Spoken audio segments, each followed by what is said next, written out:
जिनको बहुत ही ज़्यादा स्किन की प्रॉब्लम है, स्किन की परेशानी वालों के लिए रामबाण है।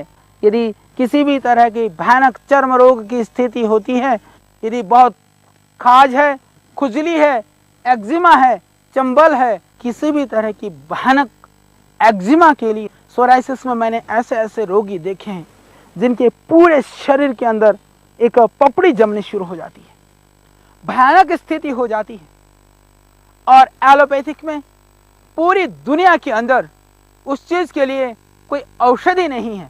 उस स्थिति में इस थूहर का डंडा आपके लिए देता है नया जीवन।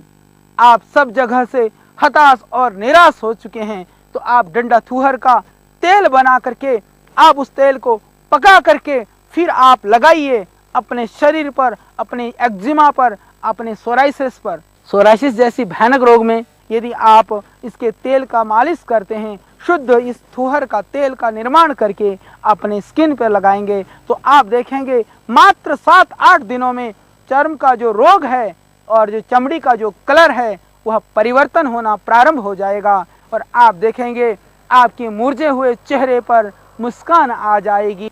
थूहर को आप ये पूरे डंडे को इसको आप तोड़ करके इसको आप एक बोरे में, कट्टे में डाल करके इसको डंडे से पीटें या पत्थर से कुचलें या किसी हथौड़े से टुकड़े टुकड़े कर डालें, तो अंदर ये कांटे भी सब, ये पूरा इसका डंडा भी कुट जाता है। कुट करके फिर आप उसके रस को निकालें, खूब रस निकाल लें, सरसों के तेल को डाल करके धीरे धीरे आंच पर आप पकाएं। इस तरह से डंडे को काट करके या तोड़ करके इसको निकाल करके इसको कूट करके उसमें से निचोड़ करके रस निकालें। इसको कूटने का सरल उपाय जैसे मैंने आपसे निवेदन किया, हालांकि किसी पत्थर आदि में रख करके इसको डायरेक्ट भी हथौड़े से कूट सकते हैं, फिर भी कांटा लगने की संभावना रहती है। तो एक कट्टे में, प्लास्टिक के कट्टे में डाल करके कट्टे के ऊपर से ही कूटिए। कूट करके लगभग जितना इसका रस है इससे 1/4, जैसे आपके पास 1 किलो रस निकल गया तो 1 पाव सरसों का तेल में इसको धीमे धीमे आंच पर पकाएं। पकाने के बाद में उस तेल को जब सारा पानी पक जाए और सिर्फ बच जाए तेल, छान करके आप प्रयोग करिए किसी भी तरह के स्किन के प्रॉब्लम में। और यह रामबाण है, यह बहुत गोपनीय और दिव्य प्रयोग है आपके सोराइसिस के लिए।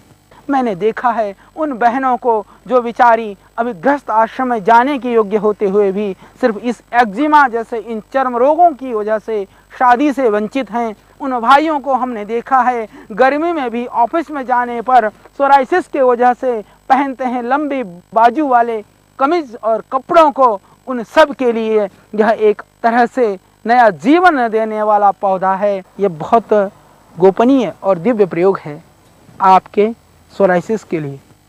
सोराइसिस जैसी भयानक रोग में आप इसका प्रयोग कर सकते हैं यदि आप नियमित रूप से लगभग 1 घंटा, जैसे श्रद्धेय स्वामी जी बताते हैं वैसे आप प्राणायाम कर लें। खाने में परहेज का ध्यान रखें, तली हुई चीज़ें, मिर्च मसाले और जो शरीर के स्किन को, त्वचा को, विकृति को बढ़ाने वाली जो चीज़ें हैं, जंक फूड और फास्ट फूड से बच करके यदि आप इसके तेल का मालिश करते हैं, जीवन की जो निराशा आशा में बदल जाएगी। हताश और निराश आप हो चुके हों, इस तरह के महामारियों से बचिए और इन रोगों से पीड़ित लोगों को इन औषधियों के विषय में बता करके, जानकारी उपलब्ध करा करके आप अपने आप को धन्य बनाएं।